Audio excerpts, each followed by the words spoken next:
मध्य प्रदेश की माटी का फूल जिसने पूरे विश्व में अपनी सुगंध बिखेरी है। हम बात कर रहे हैं मध्य प्रदेश की माउंटेन गर्ल की, जिन्होंने 2019 में यूरोप की सबसे ऊंची चोटी माउंट एल्ब्रेस पर तिरंगा फहराते हुए वहां से देशवासियों को बेटी बचाओ बेटी पढ़ाओ का संदेश दिया। मेघा परमार विश्व की सबसे ऊंची चोटी माउंट एवरेस्ट पर भी फतेह हासिल कर चुकी है। नमस्कार, मैं हूं निकिता कर्नाटक और आप देख रहे हैं द छपास। आज हम सबके बीच मौजूद हैं मध्य प्रदेश की माउंटेन गर्ल मेघा परमार। तो आइए चर्चा करते हैं इतनी कम उम्र में इतनी बड़ी उपलब्धियां हासिल करने वाली पहाड़ी प्रेमी से।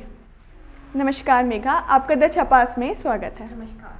मेघा, इस पूरे सफ़र में हम जानना चाहेंगे कि आपका बचपन कैसे बीता। ये जो आपका सपना है वो बचपन से था या आगे चल के आया है? तो प्रॉपर मैं जो हूँ मध्य प्रदेश में एक ज़िला है सीहोर ज़िला, और वहाँ एक छोटा सा गांव है भोजनगर, वहाँ की हूँ। पिताजी खेतीबाड़ी करते हैं मेरे। तो मेरा जो परिवार था वो बड़ा पूरा परिवार था, जिसमें 6 बुआएँ, हम 7 बहनें थी।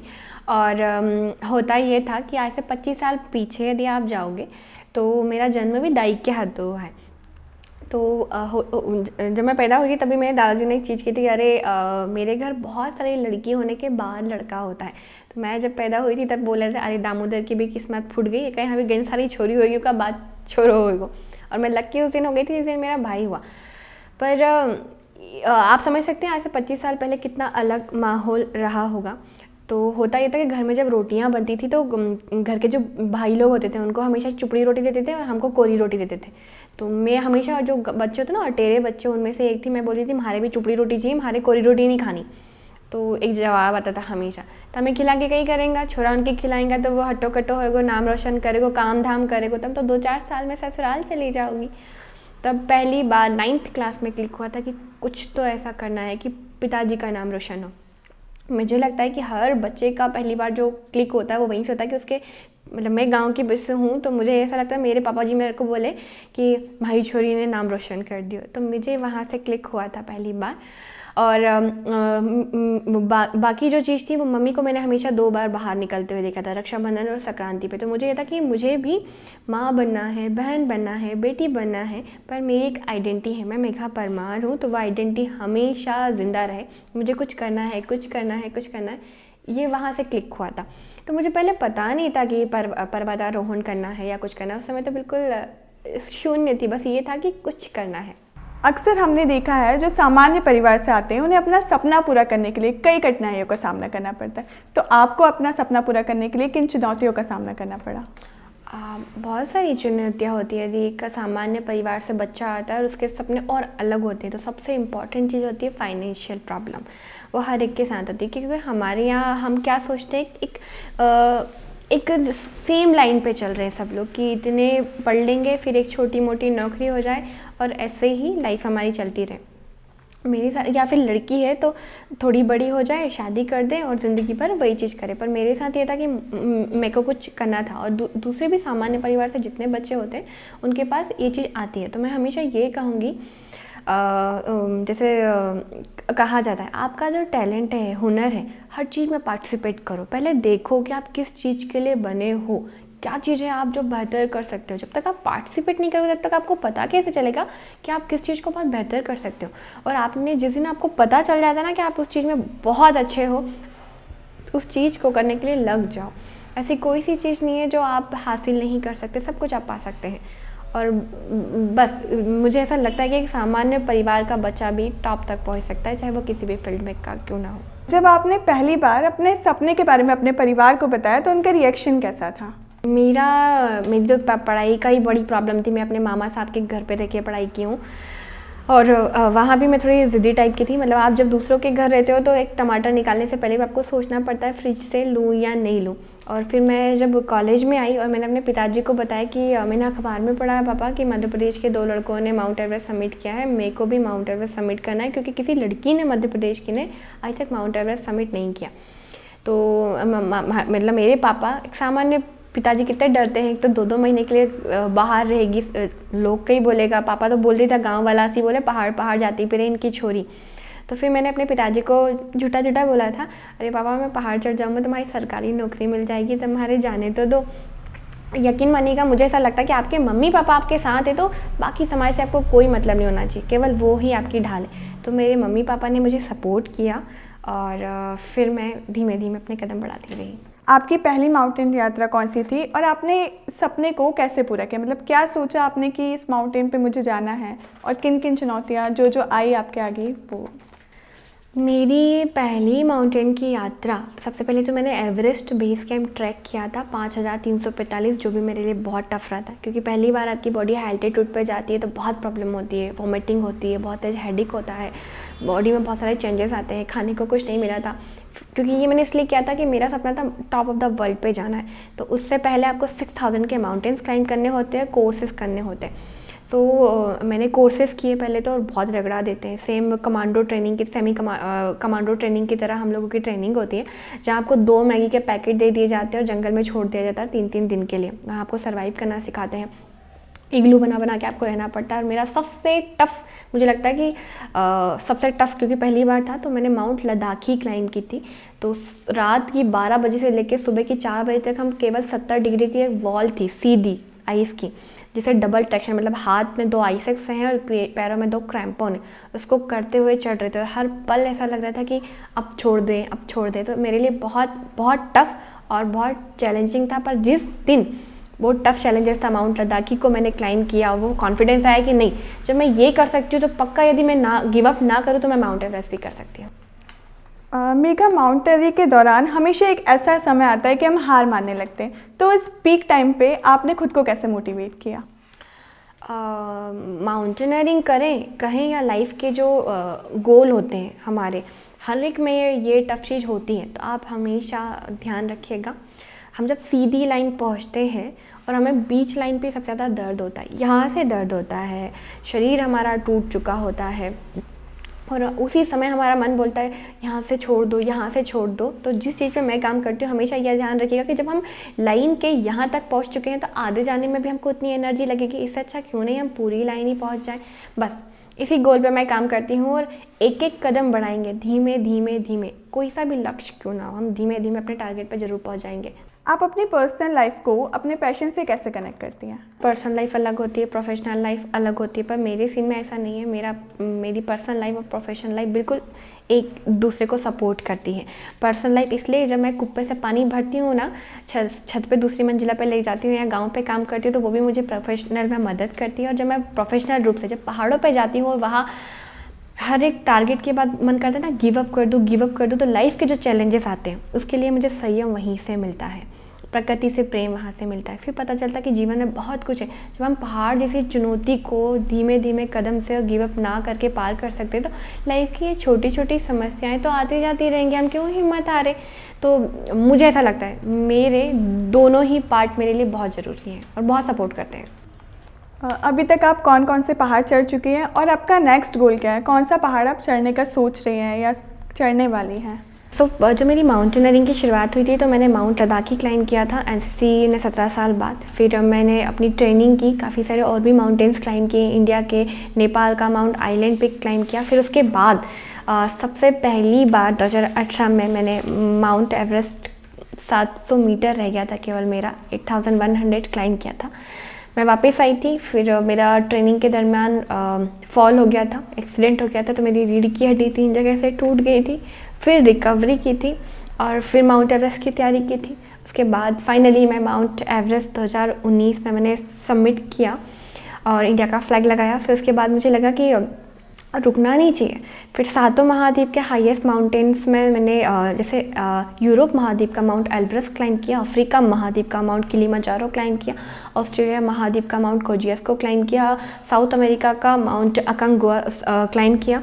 और अभी मुझे 7 महाद्वीप के हाईएस्ट माउंटेन्स की मैं तैयारी कर रही हूँ क्लाइंब करने के लिए, और नेक्स्ट गोल ये है कि ये कंप्लीट करना है। दूसरे राज्यों में सरकार खिलाड़ियों के प्रोत्साहन को बढ़ाने के लिए कई प्रयास कर रही है, पर मध्य प्रदेश में देखा जा रहा है कि ये प्रयास भी कम है और खिलाड़ियों की संख्या भी कम है, तो इस पर आपके क्या विचार हैं?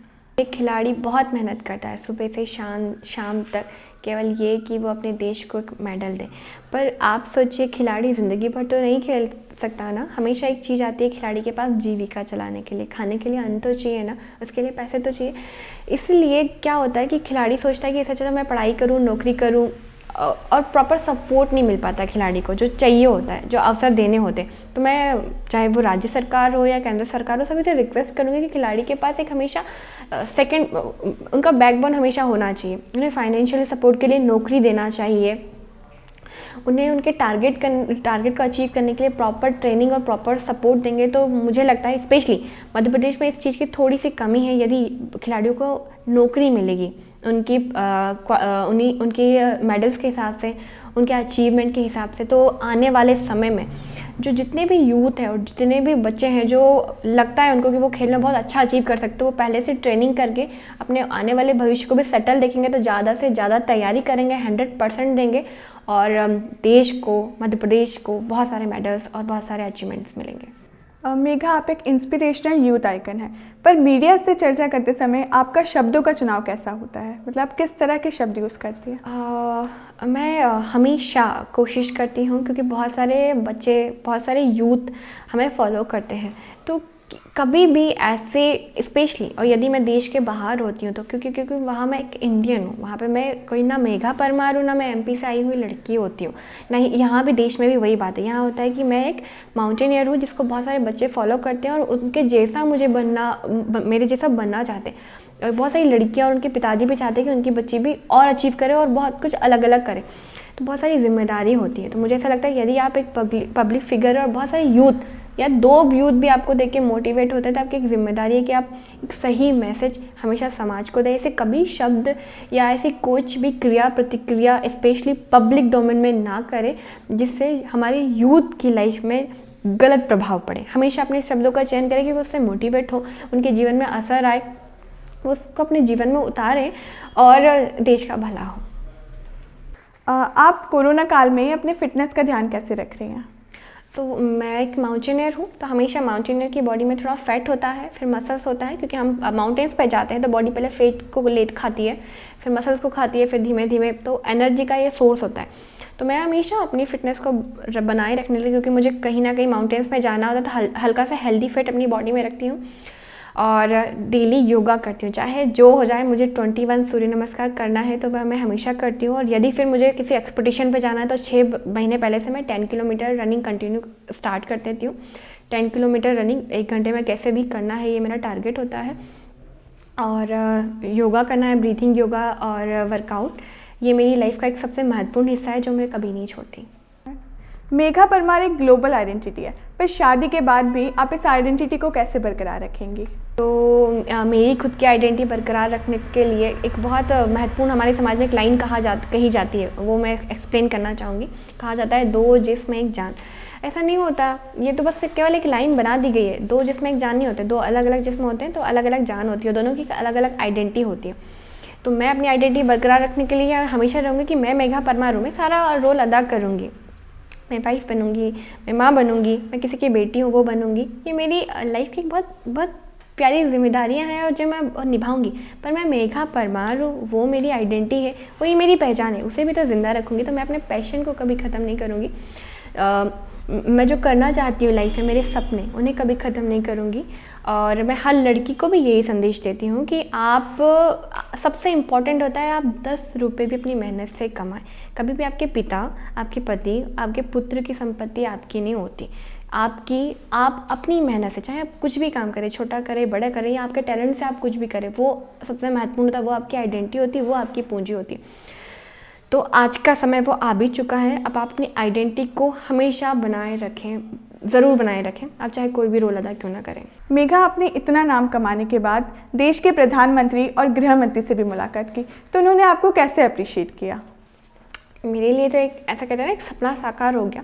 वैसी बात है जब देश के प्रधानमंत्री जी ने, क्योंकि मैं हमेशा अपने गाँव की चीज़ों को हमेशा अपने जितने भी सोशल हैंडल है वहाँ पे शेयर करती रहती हूँ कि गाँव के बच्चे कभी भी अपने आप को कम ना समझे, क्योंकि उन्हें ऐसा लगता है कि अरे हम गाँव से आए हैं, हम अब क्या कर सकते हैं। तो मैं उस चीज़ को हमेशा संतुलन बनाने के लिए वो वीडियोज़ हमेशा डालती रहती हूँ कि आप किसी भी जगह से हो, कोई फ़र्क नहीं पड़ता, आप अपने पैशन को फॉलो करो, आप कुछ भी कर सकते हो। तो बहुत बड़ा दिन रहा था मेरे लिए जब प्रधानमंत्री जी ने मेरे ट्वीट को रीट्वीट किया था। और देश के गृह मंत्री जी से मुलाकात जो हुई थी, वो मेरी, मैं सबसे पहले थैंक यू बोलना चाहूँगी ऐसे लोगों को जो हम जैसे बच्चों को ये अवसर प्रदान करते। तो आदरणीय भाई साहब प्रफुल्ल भाई साहब, निधि मैम और रोहिन भैया की वजह से हमारी उनसे मुलाकात हुई और वहाँ उन्होंने हमसे सीधे सीधे प्रश्न पूछे कि आगे आने वाले समय में माउंटेनियरिंग जैसे पैशन को फॉलो करने वाले या डिफरेंट पैशन को फॉलो करने वाले बच्चों को कैसे अप्रिशिएट किया जा सकता है। उन्होंने काफ़ी सारे सुझाव हमसे लिए, कई सारी बातें उन्होंने बताई। तो इससे क्या होगा कि जो बच्चे अपने आप को कम आंकते हैं और स्पेशली वो समझते हैं कि वो छोटे से बैकवर्ड एरिया से आ सकते हैं और अपने आप को हमेशा कम आंकते रहते हैं, और कैसे उनको भी ये लगे कि बिल्कुल वो समान है और यदि वो अपने पैशन को फॉलो करें तो अवसर धीमे धीमे अपने आप को मिलते जाएंगे। बस आपको कभी भी ये नहीं सोचना है कि मैं किसी से कम हूँ। इस विषय पे विचार विमर्श हुआ और उन्होंने बहुत ही ज़्यादा अप्रिशिएट किया मुझे, मेरी जो स्टूडेंट है उनको। मेरे लिए एक बहुत बड़ा दिन था ये। मेघा, हमने सुना है आप एक किन्नर बेटी की गुरु हैं, तो उसके पीछे की कहानी क्या है? तो जब मैं माउंट एवरेस्ट पे गई थी सो डेथ जोन में मेरा ऑक्सीजन ख़त्म हो गया था। जब एक सांस मुझे नहीं आई थी तब मुझे पता चला था कि हमारी एक सांस कितनी कीमती है। जब आपको एक ऑक्सीजन नहीं आती तब पता चलता है कि हम कैसे हमारी सांसों को से बर्बाद कर देते हैं। फिर किस्मत की बात है कि मुझे ऑक्सीजन मिली और मैं आज आप सबके सामने यहाँ ज़िंदा बैठी हूँ, तो मुझे जीवन का महत्व समझ में आया। तो मैंने डिसाइड किया था कि हमारे यहाँ ज़िंदगी खाली पीले नहीं बितानी, कुछ तो करके जानो है, ऐसे ही नहीं जानो, वरना या तो फिर व्यर्थ चली जाएगी ज़िंदगी। फिर जब मैं यहाँ आई थी फिर मुझे ऐसा लगा था कि मुझे कुछ करना है, समाज के लिए कुछ करना है। पर फिर समझ में आया कि हम बहुत सारे लोगों की मदद करते तो फिर कचरा हो जाता है, हम किसी को भी 100% नहीं दे सकते।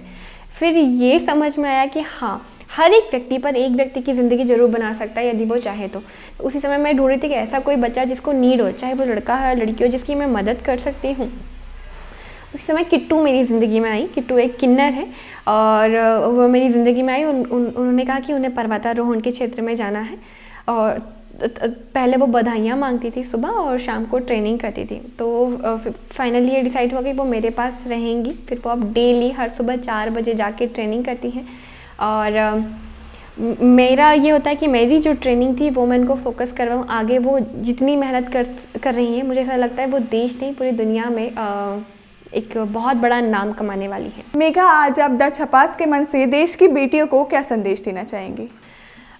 मेरा देश की सभी बेटियों को संदेश है कि मैं हमेशा एक चीज़ बोलती थी, मैं बड़ी फिल्मी हूँ और एक चीज़ को फॉलो करती हूँ कि जब तक मैं चढ़ूँगी नहीं तब तक छोड़ूंगी नहीं। मैं ये लाइन हमेशा बोलती थी।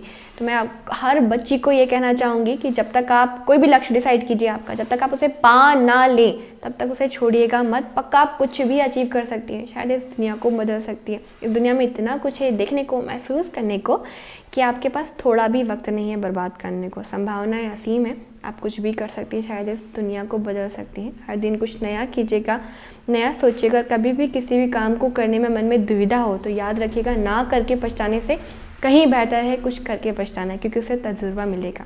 मेघा, आप द छपास के मंच में आए और आपने हमारे दर्शकों को बहुत इंस्पायर किया, इसके लिए आपका बहुत बहुत धन्यवाद और आपके आने वाले मिशंस के लिए आपको अग्रिम शुभकामनाएं।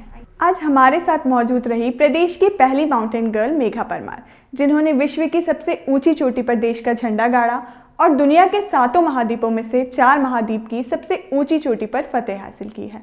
मेघा परमार मध्य प्रदेश की बेटी बचाओ और बेटी पढ़ाओ की ब्रांड एम्बेसडर भी हैं। देश प्रदेश की ऐसे ही अनोखी शख्सियतों से मिलने के लिए बने रहिए द छपास के साथ। सब्सक्राइब करें हमारे YouTube चैनल को।